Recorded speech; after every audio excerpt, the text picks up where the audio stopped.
There's no charge to submit a FOIA request, but in certain instances, full FOIA processing may require a modest charge.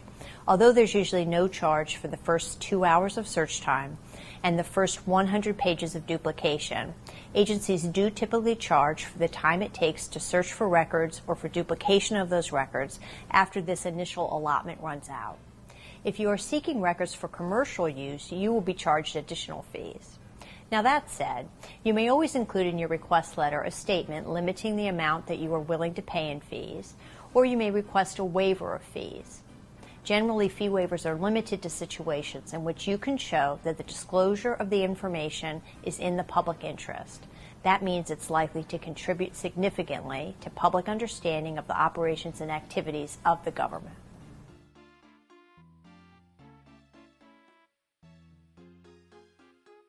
Come see us live September 26th in Cork, Ireland at the Kino Events House. Tickets are available now, both live show and live stream. If you can't make it, the live stream will also have video on demand, so you can watch it later for whatever reason, time zones or whatnot. We'll have new merch. We'll have some old merch. I might even have some books available. So come on down, get your tickets, and we'll see you in Cork. If you like what we do here on the show, consider supporting us on Patreon. Just $5 a month gets you access to our entire bonus episode catalog, as well as every regular episode 1 full week early. Access to all of our side series that are currently ongoing, and our back catalog of those as well. Gets you ebooks, audiobooks, first dibs on live show tickets and merchandise when they're available, and also gets you access to our Discord, which has turned into a lovely little community. So go to patreon.com/Lions Led by Donkeys and join the Legion of the Old Crow today.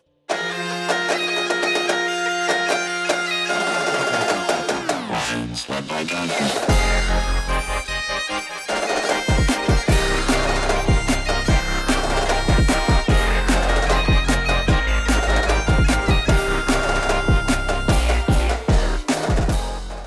Hello and welcome to the Lions Led by Donkeys podcast, the only military history podcast in the entire known world. I'm Joe, and with me is Tom and Nate. Fellas, how are we doing today? Today I do not feel Congolese anymore. As in, you were supporting Congo? We need some context since this is coming out weeks into July. Currently England are still in the World Cup. My friend Joe Panama has not gotten his wish of no more England. But unfortunately, I had to go watch the match last night with my mate and was surrounded by ham-faced people and a dude with a Paul Weller haircut who was wearing a t-shirt with a picture of Paul Weller on it. So full spectrum of London Brit vibes. I have something of the sports kiss of death during this World Cup where everyone I have cheered for has lost. So go England. I don't pay attention to it because I don't know enough about it, and I don't want to bring my own fan curse with me that when I start paying attention to something, they always lose. But it's finally cooled off a little bit, and I had this strange feeling this morning of like, wait, isn't this what summer is supposed to be like? This is so nice. Imagine if it was like this all the time. Apparently it used to be, but then one of the reasons why it's so hot here in summer is like it's nowhere near as polluted anymore, and so like the pollution used to protect you from fucking direct sunlight. Not no more. That's the real Mr. Burns disease of climate change. Is like, no, when everything is shoving itself through the door, it's actually cool. But now that we've done something about it, fuck, it's hot. I mean, yeah, summer used to be like this, but then your dumb cousin wanted to animate a picture of your dead Meemaw with AI. So now this is just the future we live in. I mean, it didn't escape my notice that it was hotter in Geneva than in Cairo. Like that the median temperature was pretty much bang on the same as Dhaka, Bangladesh. And it's like, this is obviously not, I mean, don't get me wrong, like we're in a much better situation than in those countries in terms of like if you have extreme heat being able, like, I recognize this is like a 0th world country, but there is an extent to which I'm like, the degree to which like everything is supposed to continue as normal when it's this obviously abnormal is a bit of a shock to me. So I am grateful that we now have normal European summer weather. And now my daughter is yelling at me because she says it's cold. And life goes on. You were being beset upon by the ghost of Muammar Gaddafi taking his final revenge against Switzerland. Yeah, I would just be living in France then. But the good news is in France, you can actually get air conditioning. Here, they just don't think it exists. If you keep comparing the weather to those places, you're going to make the Swiss even more racist. Fellas, I was actually going to start this off by making a lot of people mad by bringing up a topic that nobody likes, and that is the TV show The Bear. Hey, the first season of that show was good. The rest. Look, I legitimately don't care what anybody says. I love the show every single season. I binge watched the show last night, the final season last night. It's lovely. It means something different to me than other people because longtime listeners of the show will know that my brother was a chef, and I know he would have loved it. So it's like it had more to it for me than a lot of people. And if you get really mad at me for liking the show, you should know I don't care. The Bear is big in the dead brother community. Chefs with substance abuse problems, i.e. all of them community. Yes, it's definitely it's realistic. It shows a lot of it. And again, I don't care if you don't like it. You don't have to like everything. It means something to me. But the reason why I'm bringing it up is because they often cook pork chops on that show. Actually, I don't know if that's true. And fellas, today we're talking about the Battle of Pork Chop Hill. Have you ever heard of this before? in the Korean War, correct? Yeah, it's correct. Yep. I'm familiar with it because I believe that my old unit was reactivated after World War II and went to Korea and was involved. It was a different organization, but it was the 506th Infantry Regiment. I believe Pork Chop Hill, they were involved, but I might be wrong. I do know about it because Slam Marshall, the famous U.S. war historian who... Yes. We'll talk about him in a sec. He has a book. He has a book on it, and it has the most G.I. Joe-ass artwork on the paperback. I have a copy of it, and it's like, no second lieutenant has ever looked that like John Wayne ass screaming into a radio for artillery. But it can't paint a picture of it being positive. It just looks like fucking hell. Yep. So, I'm excited to talk about it. I also know a little bit about the Korean War because I was stationed in Korea, and I saw the landscape there, and I was like, this would have fucking sucked. So, there you have it. That's pretty much all accurate, especially Marshall being, let's say, a character. A character. His SLA Marshall is his name, but he is referred to as Slam Marshall because... The Symbionese Liberation Army Marshal. Yeah, exactly. Yeah, exactly. He had a strange late career turn. He's doing all of his weird history actually as a sort of like, he's trying to heighten the contradictions. He's actually a Leninist. So the Korean War, that conflict that nobody really likes talking about, when imperial powers divided up Korea, empowered a bunch of assholes, and then reacted in shock when they went on a death drive to reunification that ultimately failed, at least so far. And on a long enough timeline, it brings us K-pop and one very stupid Seth Rogen film. Oh yeah, Jesus, I forgot about that. It's best that we all do. I will say the actor that played Kim Jong-un is legitimately the only fun part of that entire film because he's just a great actor. But some longtime listeners of the show might also remember it as a topic that I was researching for the better part of half of a year in the early day of the podcast in an attempt to write a series about it that was probably going to be north of 10 parts before my computer died and took all of my work with it because I was not yet using cloud storage of any kind, and that was a lesson I learned the hard way.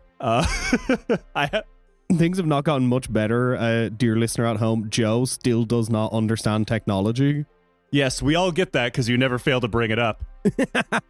Everyone wants to return to the olden days. They don't want to return to, I accidentally turned my dad's computer off in his office and he lost like an entire day's work. And I definitely got my ass beat for that. Yeah. And that's not something that will happen to me anymore. Unless, of course, for some reason, our various recording systems fail because technology has gotten worse. Oh, I thought you were saying that your dad wouldn't beat your ass anymore. I'm like, yeah, that's true. I won that battle.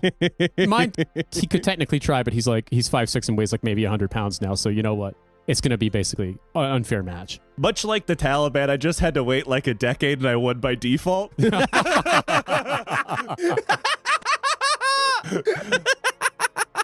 Today's episode brings us to the end of the war. Kind of. Well, technically as well, because, it's not a war that legally has an ending. Mm-hmm. But it's when the big red pause button got slapped. Negotiations to bring the war to some kind of end had been going on since virtually when it started. The U.S. had been looking for a way out since December of 1950, but owing to all the moving pieces, but especially the leaders of the two Koreas, Kim Il-sung and Syngman Rhee, really wanted to continue the war because they both saw actual reunification being within reach. which is something that nobody else really believed in at that point anymore. Like the way that the backers of North Korea saw it, it was like, this is going to be like a lightning strike. We'll be reunified immediately. They did not think of this as going to be a long drawn out war. And it's also only, 5 years after World War II. The US did not see South Korea as being able to unify the Koreas because of, well, they purposefully didn't give Sigmund Rhee the shit he needed to do that because they didn't want this war in the first place. It wasn't until 1951, when thousands of people were dead, that both leaders kinda started to back down somewhat. This was thanks to the realities of the battlefield and the North's allies in China and the Soviet Union joining with the US to try to get their proxies to shut the fuck up and come to the table. And as you can tell from the date, this did not work for a while. Yeah. There were huge gaps between the two sides thanks to normal stuff like disagreements over the terms and whatnot, but also really big fuck-ups that made negotiations very difficult. Like, for example, when the UN accidentally bombed the meeting site in Kaesong, resulting in everything having to be put on hold and then moved to Panmunjom, which is famously where the negotiations would be complete. As the various sides bickered, the war on the ground continued, which of course would in turn only make negotiations harder as one side lost more and the other side gained more. They thought they had the advantage and would stretch things out. But by early spring of 1953, there were a few breakthroughs that made everyone a little bit optimistic, unless of course you still were like pro reunification. For one, Stalin died, and the new Soviet leadership really wanted this shit to be done with. Mm-hmm. Mao in China was pushing back hard. He still wanted to see this war through to the end.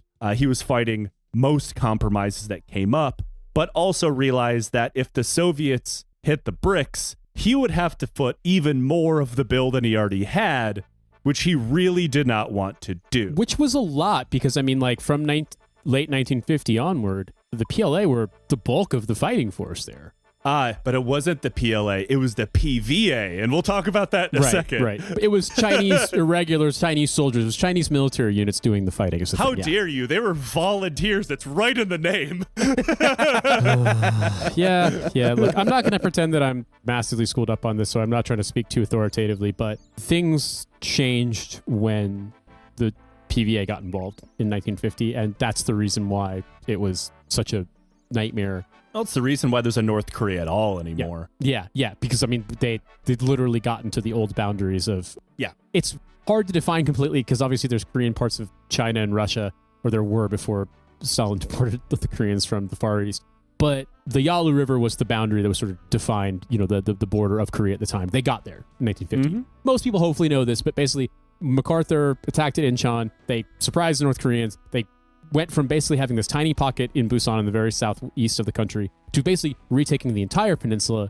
And then they kept going, crossed the Yalu River, and the Chinese invaded. And after telling them multiple times, stop. If you go to the Yalu River, we will attack you. Yes, stop doing this. Because MacArthur was part of this coterie of weird freaks who had been missionaries in China or related people who were missionaries in China. And they were like, we're going to nuke Beijing. We're going to retake China and install Chiang Kai-shek. We don't care if Truman says don't do it. Yeah, he wanted to nuke this shit out of China, and that, among other reasons, is why he got fired. Yeah.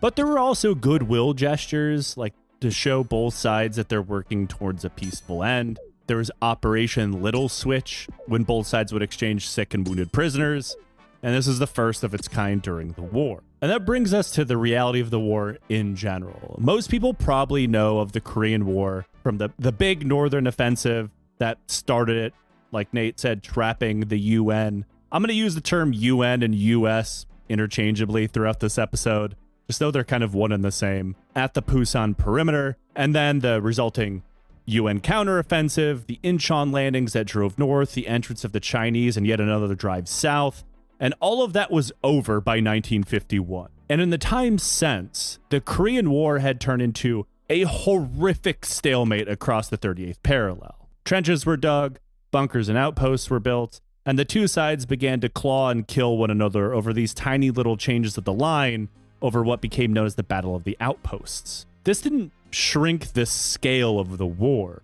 only the scale of the tactical decision-making being involved.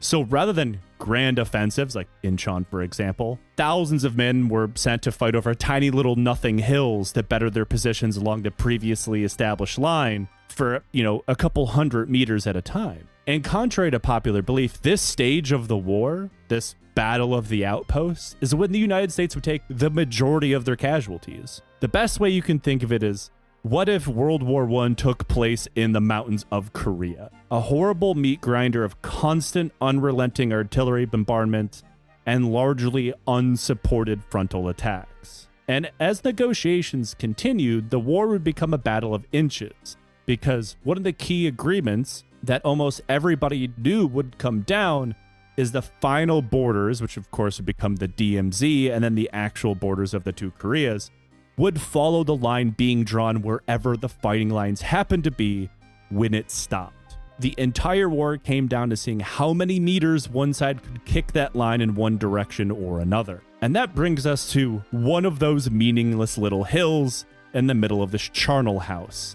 Hill 255, nicknamed Pork Chop Hill because it's full of Americans and we can only think of things as food. Yeah, and the hamburger hadn't been popularized yet in America either, so... Well, Hamburger Hill would be a battle during Vietnam, to be fair. But by that time, Amerifats had adopted everything is burger, so... We're still at everything is pork chop still. Yeah. Also, I know it was shaped like a pork chop. Okay. Yeah, the semantic comparison is comparing it to some kind of food item that we recognize, but then invariably it becomes this horrific battle, and we're like, oh yeah, the battle where Americans got turned into pork chops, the battle where Americans got turned into hamburgers, etc. That wasn't the intention, but, well, I think with Hamburger Hill, that is absolutely how it got its name after the fact. Yes. Because it just had a number, whereas Pork Chop Hill, like you said, it was already named that. It was already named that, yeah. We need to come up with a name for this hill.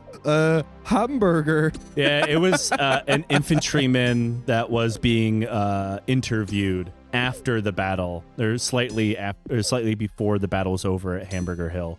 Mm-hmm. That said they were being ground up like hamburger meat. We did an episode on it. People should go listen to it. But in 1952, the Americans stationed along Korea's West Central Line launched an offensive to capture several hills that were directly in front of their main line of resistance, and a classic case of wanting to control the high ground. And these were going to be made into outposts to be something of a breakwater if there was any major attack on the main line. The Chinese, it's mostly the Chinese at this point because the KPA, or the Korean People's Army, the Army of North Korea, was pretty much shattered at this point, but they were still obviously involved in the war. They would have to attack these outposts first if they wanted some kind of large-scale offensive. One of these hills would be Pork Chop Hill. The operation works, and soon U.S. forces begin digging in, and they're joined by elements of the Royal Thai Army, the Colombian Army, and the Imperial Ethiopian Army, which were handpicked from the Ethiopian Emperor's own bodyguards, because this is the kind of thing you get when the UN gets involved in something. It is like the world's strangest joint circle. Yeah, like we had this happen with the UN being involved in Somalia in the early 90s, where there was an incident where a bunch of Pakistani military got killed because they were the ones who kind of drew the straws to be out doing stuff. And then when things went bad, it was dozens, I believe, of dudes got killed. Yeah, that's actually a really good pitch, Nate, because we did a bonus episode of that with Greg Foley from Bloodwork. So support the show at Patreon. Listen to Bloodwork. Mm-hmm. You're welcome, Tom. Yes, I'm thank here you. all day, baby. Here all day. Now that we've talked about the UN forces that had taken Pork Chop, we should talk a little bit about the People's Volunteer Army of China, because we haven't really done that on the show before. Like we kind of alluded to in the beginning here, the PVA was not technically the People's Liberation Army, the standing army of China. Much like the US never declared war on China, or North Korea for that matter, they technically fell under the banner of a UN police force. The PVA was like the Chinese counterpart to this. We didn't declare war. Our standing army isn't involved, but we do have a People's Volunteer Army. It was technically, but not really, an all-volunteer force separate from the PLA, but also it wasn't. They followed all of the standard practices of the PLA. Like, most importantly, they had no formal rank structure. The Chinese government had abolished the traditional rank structure, owing partially to political ideology and partially to counter warlordism in China. We've talked a little bit about the warlord era. We'll talk about it more in the future. But this kind of rank inflation into the higher ranks created political factionalization, people hoovering up power, both politically and militarily. But it's a little bit from column A, a little bit from column B. Instead, people were given titles directly corresponding to their duties. If you're a squad leader, your title was squad leader. If you're a platoon leader, your title is platoon leader, all the way up the chain. If this sounds like it could lead to some problems, you're right. For example, if two squad leaders were standing next to one another, they had the same title. There was no way to differentiate who was actually in charge, unless they were given a new, explicitly given title, and that doesn't always happen in the chaos of war. You can see how this causes a very top-heavy military politically, because that's how they got the titles, right? So they tried to do this to get rid of rank inflation and a top-heavy military, and that's exactly what they created, just with a new coat of paint. Yeah, Joe, I don't like you undermining perfect Maoist Confucian thought and how we should structure our military. I personally think you should be sent to a dungeon somewhere in a mountain for doubting the supreme leader. It's still better than a lot of politically propped up militaries. Like, there's other cases of revolutionary forces having to elect their leaders, which, look, obviously I am pro electing political leadership, but you should really not run your military based on the popular vote. You should really just pick the guy who's best qualified for the job and promote them. You're going to get two options. You're going to get the guy who wants to kill everyone and will appeal to the kill everyone voting base, and then you'll have the guy who will promise Pop-Tarts and jerking off on Fridays, and that will appeal to that crowd.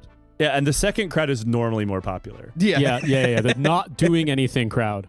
Yeah, as a soldier, that rules. But if you want to win the war, it's probably not the best choice. Mm-hmm. But it actually gets worse than this because of political officers. Commissars, as they're commonly known in the Soviet Union, political officers are a hardly new thing to both the show and armies of a certain political lean. But for example, in the Soviet Union, a commissar had no say over operational decisions. They could not legally overrule a military officer. Mm-hmm. There were cases this happened. There's also cases where commissars were also military leaders to make things a little bit more complicated. And, the Soviet Union played quite fast and loose with these rules. World War II was bad. But in the PVA, political officers did have the ability to simply overrule the officers that they were with. Also, in the Soviet Union, a political officer having a military command was a rare thing. It wasn't so rare in the PVA, and this blurred the lines even further. And to make things even more complicated, technically, while a military leader could plan and execute operations without the input or approval of a political officer, if a political officer simply walked into the room, they could cancel anything at any time for any reason. That doesn't sound like it's really good. Is this a bad thing? It's less than ideal. I think we could all agree. And to make things even more complicated, all of the military leaders, by nature of it being post-revolutionary China, and even today, all of the higher-ranking military leaders, or even junior leaders, were members of the Communist Party. They had to be. They had to be considered trusted political characters coming from a good background. So, fearing for their career and, a serious fuck up their life, they almost always bowed to the pressures of the political officers, unless, of course, they also happen to be one, because it would ruin their political career otherwise, which was really the only career if you happen to be working for the government. Though there is something that people kind of bring up a lot when you talk about the PVA, and it is funny. And that is the strange habit of passing orders from higher command to lower down the line in the form of poetic verse. Oh, fuck yeah. Please tell me you have some examples of this. There are some examples out there, and this is already a long episode, and I would get lost in this. But the reason for this was due to a low literacy rate and the idea of if you made them into poetic verse, they were more easily memorized correctly rather than playing some game of telephone. Yeah. And This is something that PVA is often mocked for because, let's all be honest here, that is very funny at face value. But then again, I mean, think about the shit that they make us memorize. But it worked. That's most important here. If it's dumb and it works, it's not dumb. It's like the oldest military rule on earth. I mean, think about when assessing a casualty, the acronym and the sort of dumb shit they taught us to remember. I know that there's a polite version, but the one being, amongst infantrymen before, back when it was all male, was rub better balls for both head, which is was responsiveness, breathing, bleeding. I can't remember the rest because it's been so long. But you'd remember if it was a poem. Yeah. Almost 20 years later, I still remember the acronym because it's that stuff's drilled into you. And it's if this is a thing that works, I mean, that's why mnemonic devices work. It makes sense. It sounds goofy, but it's similar if you go to paramedic school. Everything is a series of acronyms you need to memorize. That is a little different than memorizing an entire poem. It's the same idea, right? If you have this thing that you memorize, it's not passing explicit orders down the line. Mm-hmm. Things get lost and there's also a very long tradition of poetic verse being used through government, political, and social means in China. Everyone is aware of these things. So people who, were illiterate, because a lot of these guys in the PVA are veterans, which we'll go into. This is something they're also very used to because they did it all throughout the Chinese Civil War and World War II, which is, obviously kind of both at the same time and also not. But this is something that everyone is very used to. It's something that we love to laugh at and mock because it is funny, but it worked. Also couldn't really expect the average American soldier to understand the beauty of Confucian poetic verse. But I mean, we have to memorize fucking stupid songs like the Army Goes Marching or the Army Goes Rolling Along, and we have to remember the Soldier's Creed and the NCO Creed and the Ranger Creed. Yeah, but that's not like operational orders. You're handing down orders through the form of Old MacDonald Had a Farm. I mean, to be honest with you, man, the level of if there was a way to make something that fucking instrumentalized that wrote, if it worked, they would do it. We don't know. It's very difficult to imagine what it would be like in an environment where most people were illiterate. So it's I don't have a side here because we're fucking, it's I'm no, I'm a hardline PLA supporter. I am the mod of the subreddit PLA fans #1. PLA fans 1950, that's me. It's the PVA. They're different, but Right. also they're not. Get it right. But the point I was going to make is that it sounds ridiculous, but then I remember having to memorize upon otherwise being harshly physically punished, recognizing that I volunteered as a ranger, fully knowing the hazards of my chosen profession. I will always endeavor to uphold the prestige, honor, and high esprit de corps of my ranger regiment. Come on. Yeah, but there's no beauty in that. There's no. No, there's none whatsoever, and there's 6 fucking stanzas. So that was only one stanza. what I'm getting at is there is nothing even remotely close to what we've ever had to do, because those are songs, those are mottos, those are whatever. We all practice to memorize them. These are orders. Dude, young platoon leader, whatever, the orders he's getting for a couple hours from now that he then has to pass down to his squad leaders is a poetic verse, and he needs a pull from that. The actual intention of the orders, memorize it exactly, pass it down. They need to do the same thing. And I mean, it is quite a top-heavy military, so they're not doing a lot of planning at that level, but this is intensely more complicated than our system, but it works. Can you imagine getting an order and the commander's intent is to determine if C was wine dark?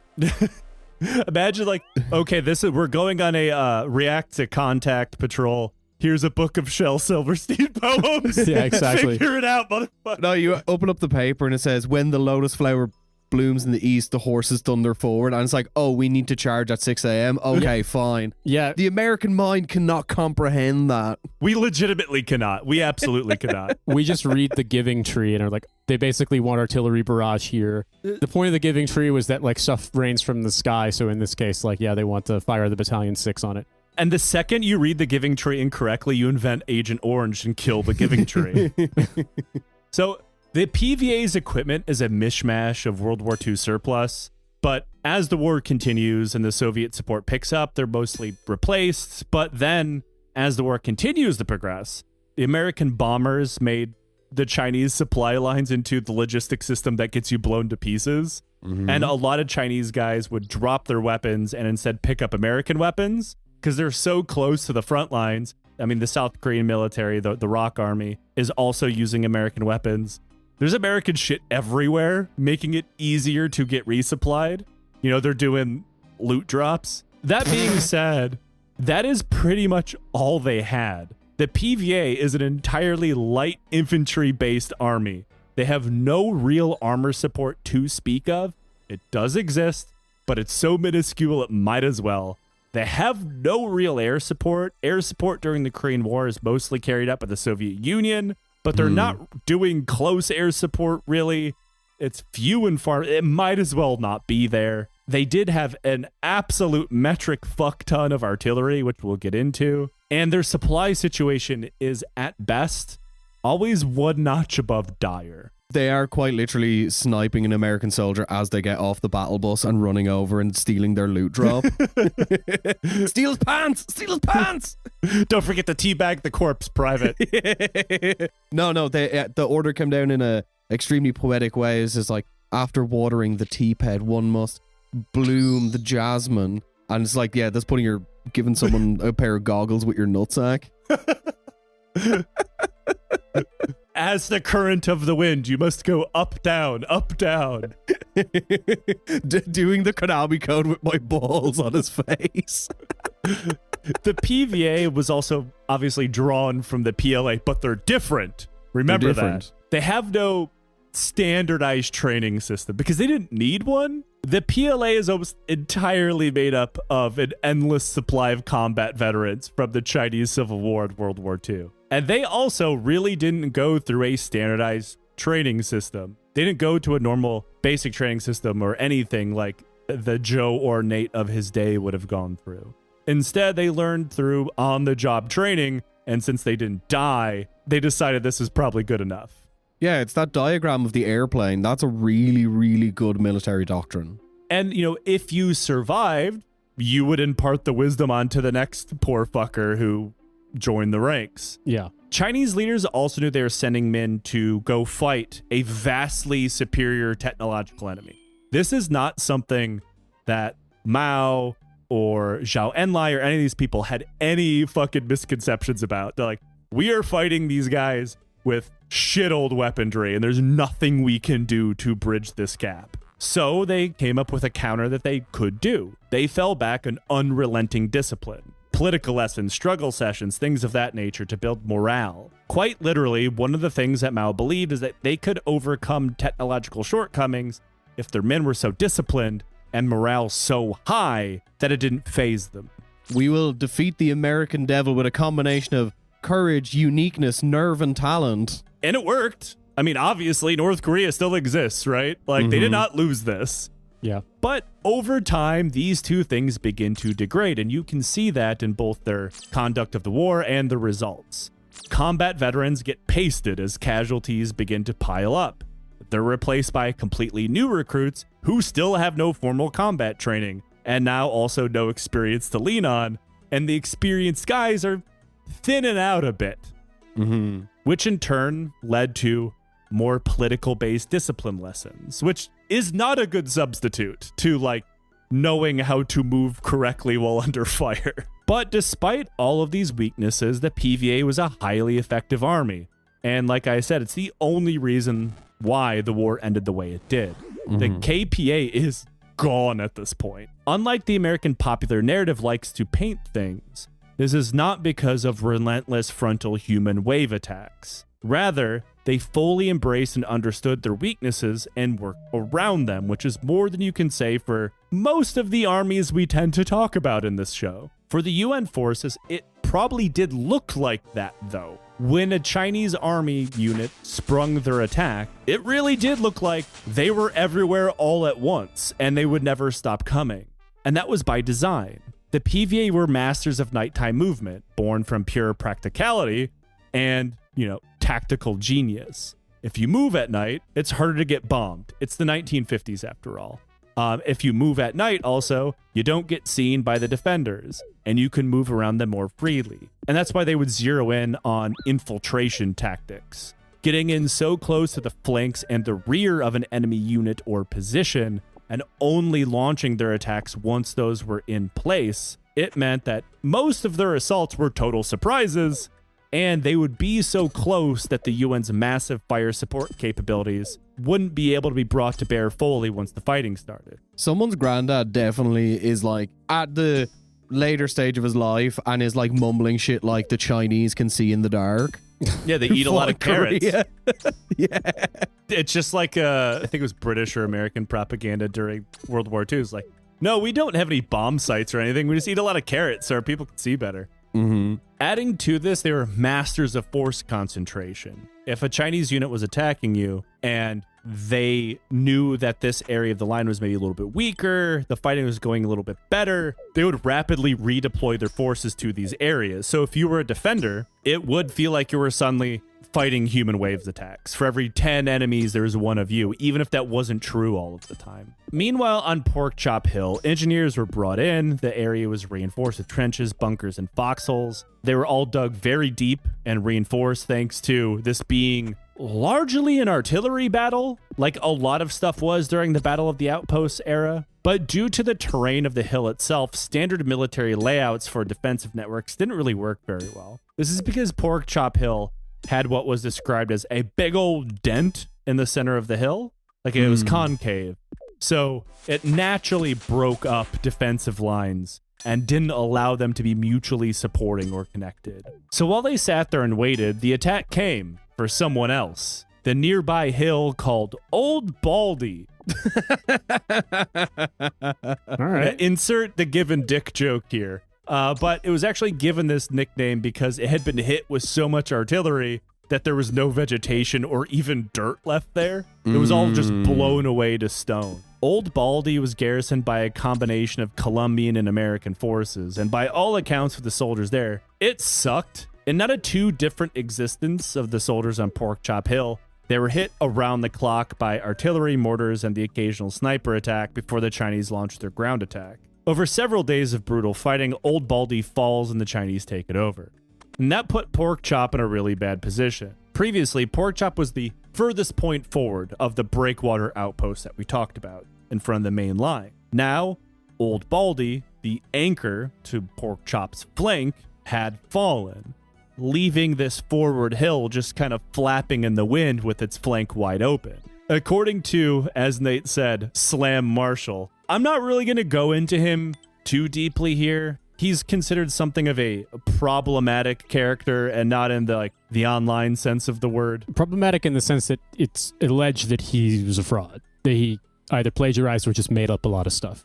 Yeah. Yeah. In some of his work, not all. Yeah. A lot of it is exaggerations. I did use his book on Pork Chop Hill as one of, but not the only source on this episode, of course. Some of his stuff holds up better than others. Yeah. But there has been pretty in-depth studies on his work, and it's considered mostly fine. I'm pretty sure he was the official historian for the Army in World War II. He was a World War I veteran.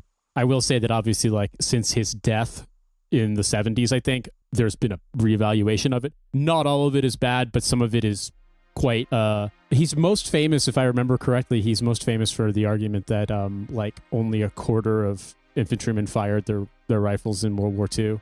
But in general, the methodology is very, very hard to substantiate. That's the biggest argument I've heard about it. There was none, really. And it's one of the methodologies used for a lot of problematic stuff in the modern day, but it was used to transition away from semi-automatic rifles to battle rifles and assault rifles, with the idea of if you give them a shorter range, higher output weapon, people won't have to aim so much and will take away from that human compulsion to not murder people. But it was also his idea to reshape Correct. Targets in the shape of Correct. a man to make people... Correct. He's a fucking complicated character. But he was, let's call him 70% decent on a lot of his history. He wrote probably the best book on Pork Chop Hill, which is saying something.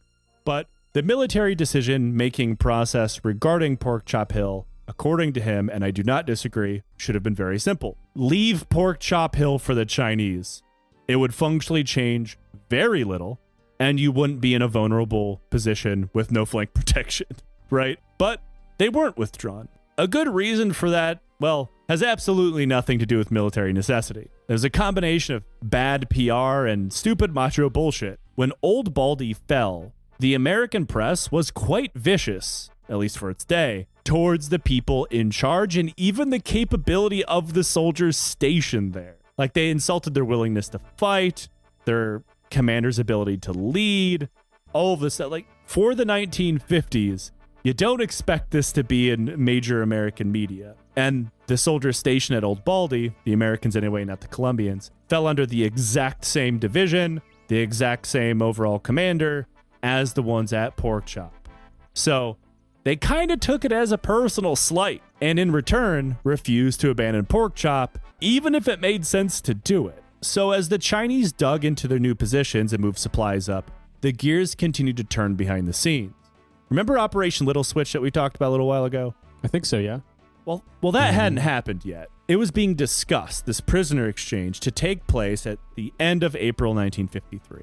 And both sides of the war had something of an unofficial, but also kind of official policy in place that if they were ever close to an agreement on almost anything, they would attack the other one. They did this to prove that, hey, we're willing to talk, but we're also more than willing to kill a whole bunch of our teenagers to show that we're willing to fight for as long as we need to. This is mostly blamed on the Chinese, and that's largely unfair. The UN side did the same shit, but on this case, it is the Chinese who planned for an attack on Pork Chop, which was approved in the beginning of April. So it was then put on the shelf for when it was needed. So when Operation Little Switch was agreed upon and to begin on April 20th, the attack on Pork Chop was ordered to hit on the 16th. But this time around, the Chinese ended up being the ones that were kind of surprised. Obviously, they've been fighting for years at this point, and they were the undisputed nighttime champions of the peninsula, but that didn't mean that the UN was going to not try to counter them. It had become standard policy to send out night patrols to try to catch these Chinese infiltration units.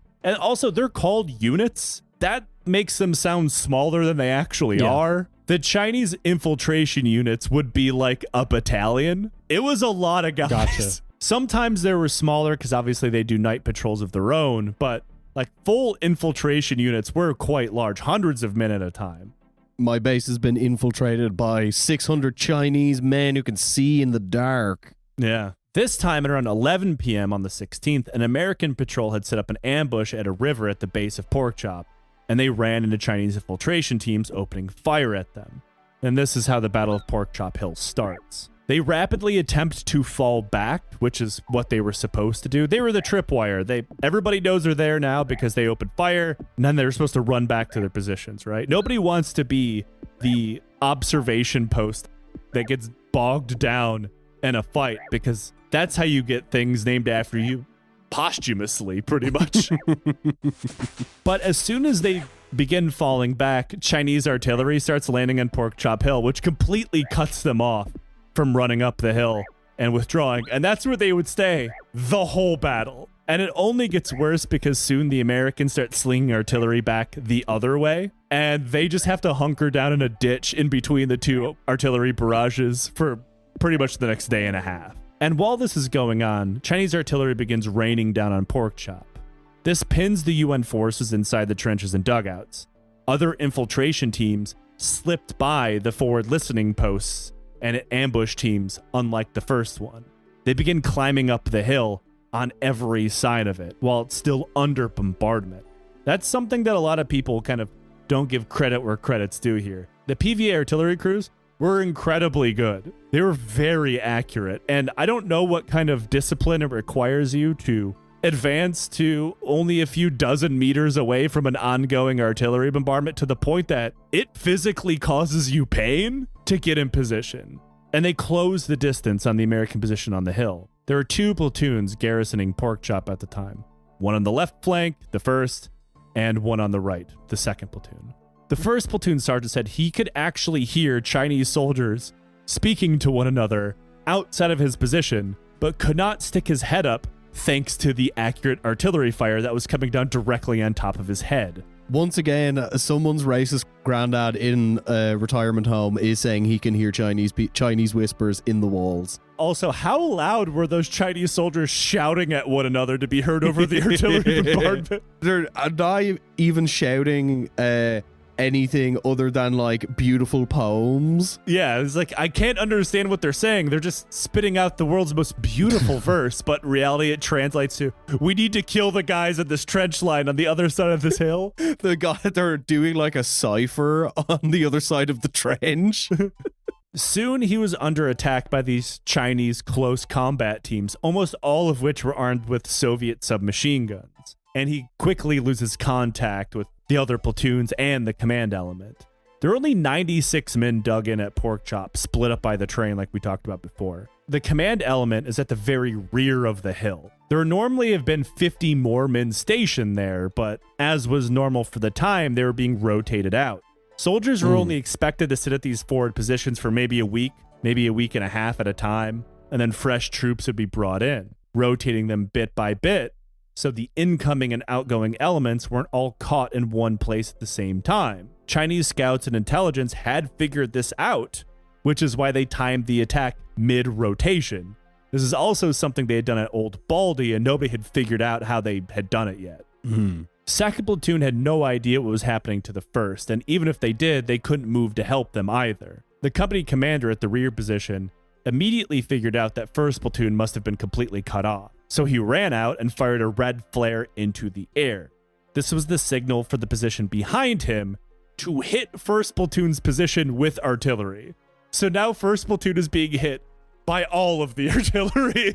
All right. Like someone getting shelled by the Chinese, submachine guns barking at them like, wow, this could possibly get worse. And your own artillery starts bombing you too because they think you're all dead. I was going to say on the topic of the beautiful verse, the idea of you dress up what you're trying to say in a sort of encryption of the most impenetrably pretentious things you can possibly imagine. That is kind of how me and Tom talk on this show. So we can't really criticize it too much. Yeah. Hey, you said it, not me. I love having my military orders written by David Foster Wallace. Like, man, my op order is 1,500 pages long, and it says Sir, nothing. there's supposed to be annexes, but there's not supposed to be footnotes. When the hill got lit up, it soon became clear that they were not only surrounded, but each of the positions had been cut off by other small infiltration teams, and all of them were now fighting them off individually. But also, the Chinese had fucked up too. Despite their all-around good scouting in the lead up to this, they actually somehow managed to miss the company commander's position and then just kind of bumbled into it as they tried to surround the other two platoons. So as the American artillery fire opened up on Chinese units rushing in to reinforce the attack, the commander and his men, numbering only 6 guys, had to fight at the rear of the hill, which also happened to be the only route of supply and reinforcement. Like, they're leaning out of their foxhole with a radio in one hand and shooting at people with the pistols in the other. As each position fought to the death on their own, reinforcements from the American side were quickly rushed in. Though, this does not go great. Think of all the chaos going on here. The platoons can't talk to each other. The company commander cannot even figure out if first platoon is still alive. Shit's fucked, to quote Tom. So one platoon is loaded into trucks, and they just gun it towards Porkchop Hill. And I should point out here, this is not a long distance. Porkchop Hill is roughly about a football pitch away from the main line. And it might as well have been 100 miles away at this point because of thousands of shells of artillery that are suddenly exploding everywhere. So the truck trying to navigate the road while dodging artillery blasts gets lost and never shows up. Several other platoons marching in from nearby positions run into other Chinese ambush teams and either get bogged down in gunfights of their own or take so many casualties they're forced to pull back.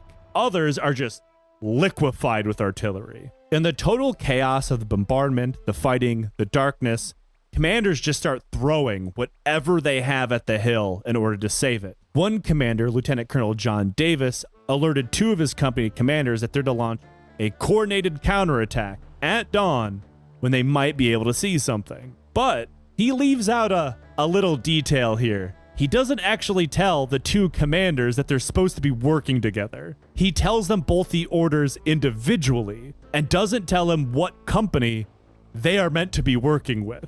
Yes, it's American meritocracy. Whoever comes up with the best solution wins. We're always saying that. So when the attack starts, one company, King Company, and 135 men set off towards Pork Chop. Like I said, only slightly larger than a football pitch, but this walk takes them a half hour. Not because they're being shot at, they're actually not hit at all, but because the terrain had been just chewed up with artillery bombardments, it's laced with barbed wire, there's dead bodies everywhere now that clog their way. They're also dragging ammo boxes with them because they assume, correctly, that Pork Chop must be running low on ammo, and there's no other good way to get shit up there other than with your Chevrolet legs. Then the second company, Love Company, which is supposed to be supporting King, but also neither of them know that's their job, set off. They run into a Chinese ambush position, and they get obliterated. Its remnants are forced to pull back, leaving King on their own, but also, there's another wrinkle to this. King doesn't know Love is supposed to be supporting them, which also means they have no idea that Love is forced to pull back. So they just keep charging ahead, assuming that their support element must be on their flank like they told they would be. King attacks across Pork Chop anyway, because this really doesn't seem to slow them down. And this is where things get even more confusing. At this point up on Pork Chop, nobody has any idea where the Chinese are. They have no idea where the Americans are. They have no idea which bunkers are still held by the Americans or which have been taken over. Everything is complete chaos. And even in the best of times, the hill was not easy to navigate anyway. One soldier described Pork Chop as, quote, Pork Chop was a maze, a rat's nest of bunkers, lines, commo trenches, shell holes, rock clumps, and barbed wire. And also remember, it's still dark. One soldier from King moved towards a bunker, grenade in hand, ready to throw it inside, only for an American to pop out of it, also with a grenade in hand, because they both thought the other was Chinese. Jesus Christ. In times of war, even your friends could be Chinese. Both men freeze in place because they'd both been told to assume anyone coming towards your bunker or anybody in the bunker is an enemy. So they just kind of stand there, grenade in hand, like, huh, all right. And then an artillery shell comes directly down on their heads, wounding everybody. The Chinese continued funneling in reinforcements, and a lot of the hill is still under their control, allowing fresh soldiers to link up with the guys who survived the initial push, join in, and push again. The Americans hold, and then, in the lull between the attacks, would launch their own, trying to claw back the positions, but in 2 hours of fighting, about over half of Pork Chop Hill is in the hands of the Chinese. More American reinforcements are sent in. Once again, this includes Love Company, which had been reinforced, but now only had 62 men. The men of Love ran forward once again into artillery bombardments and machine gun nests.